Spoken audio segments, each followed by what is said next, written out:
जहां भगवान शिव का लिंग गिरा और शुरू हुई शिवलिंग की पूजा।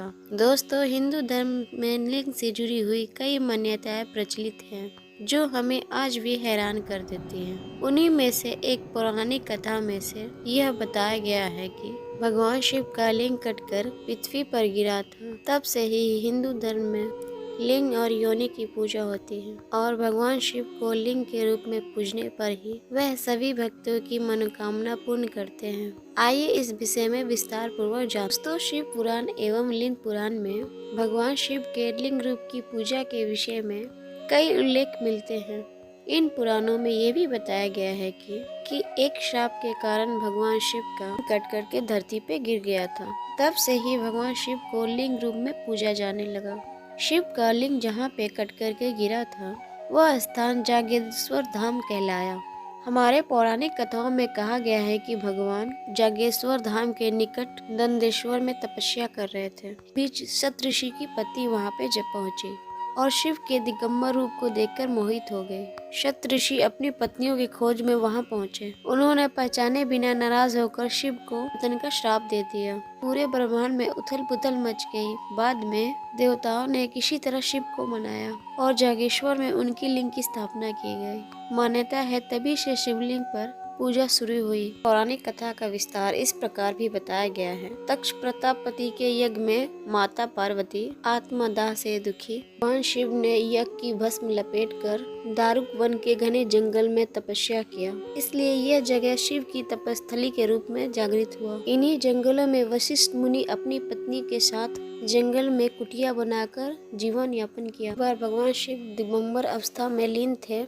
उस दौरान एक दिन सप्तऋषियों की पत्नियां जंगल में कंदमूल, फल, लकड़ियां आदि के लिए पहुंचे तो उनकी नजर दिगंबर शिव पे पड़ी। भगवान शिव को सुगठित शरीर को देखकर ऋषियों की पत्नियां शंकर भगवान पर मोहित हो गए। शंकर भगवान अपनी तपस्या में रम थे। उन्होंने उनकी ओर ध्यान तक नहीं दिया। फिर ऋषियों की पत्नियां काम स्वरूप में अंधीर होकर वहीं पे मूर्छित हो गए। जब वे सब पूरी रात कुटियों में वापस नहीं आए तो सुबह ऋषिगण उन्हें ढूंढने निकले। तब सप्तऋषियों ने देखा शिव समाधि में लीन थे और उनकी पत्नियां जमीन पर मूर्छित पड़ी हैं। तो उन्हें लगा भगवान शिव ने उनकी पत्नियों के साथ विचार किया है और इस आशंका में वे भगवान शिव को श्राप दे बैठे और बोले, तुमने हमारी पत्नियों के साथ विचार किया है, अतः तुम्हारा लिंग तुरंत तुम्हारे शरीर से अलग होकर गिर जाए। भगवान शिव नेत्र खोलते हुए बोले, आप लोगों ने मुझे संदेहजनक परिस्थितियों में देखकर अज्ञानता के कारण ऐसा किया है, इसलिए मैं इस श्राप का विरोध नहीं करूंगा। मेरा लिंग स्वतः गिरकर इस स्थान पर स्थापित हो जाए। तुम सब सप्तऋषि आरर्षि भी आकाश में तारों के साथ अनंत काल तक लटके रहोगे। लिंग के शिव से अलग होते ही पूरे संसार में कोहराम मच गया। ब्रह्मदेव ने पूरे संसार को प्रकोप से बचाने के लिए सप्तऋषियों को माँ पार्वती की उपासना करने के लिए कहा। ब्रह्मदेव यह जानते थे कि शिव के इस तेज को पार्वती ही धारण कर सकती है। ऋषियों ने माँ पार्वती की उपासना की।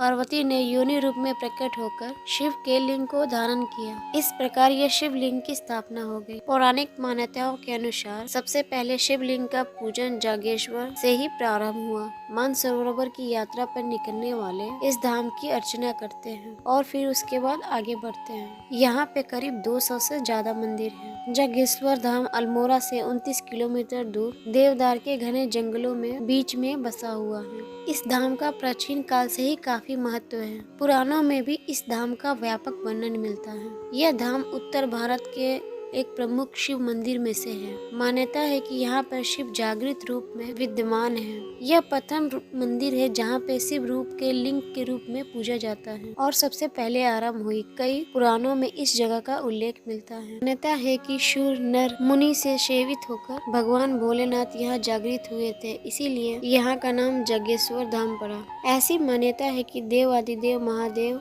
यहाँ आज भी वृक्ष के रूप में पार्वती सहित विराजते हैं। देवदार के घने वृक्षों से घिरी ये घाटी एक मनोहारी तीर्थ है। मान्यता है कि भगवान शिव पार्वती के युगल रूप के दर्शन यहाँ पे आज भी आने वाले श्रद्धालु और मंदिर परिसर नीचे से एक और ऊपर से एक 2 शाखाओं वाले विशाल देवदार के वृक्ष, ये बहुत ही प्राचीन वृक्ष बताया जाता है। ये भी सत्य है कि भगवान शिव ही एकमात्र देवता हैं जिन्होंने सदैव मृत्यु पर विजय प्राप्त की। मृत्यु ने कभी भी शिव को पराजित नहीं किया, इसी कारण उन्हें मृत्युंजय के नाम से भी जाना जाता है।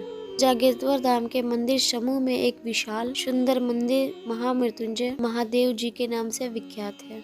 जागेश्वर में लगभग 250 छोटे बड़े मंदिर हैं। जागेश्वर धाम के इस मंदिर में 124 मंदिरों का एक समूह है जो अति प्राचीन है।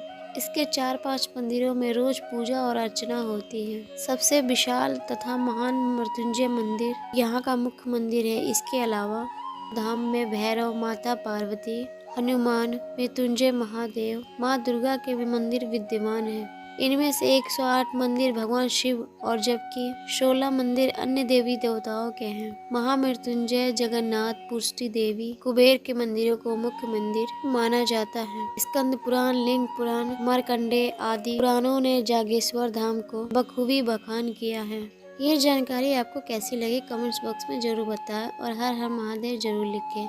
फिर मिलते हैं आपके अपने चैनल हिताई व्यक्ति में नए वीडियो नए विषय के साथ। नमस्कार।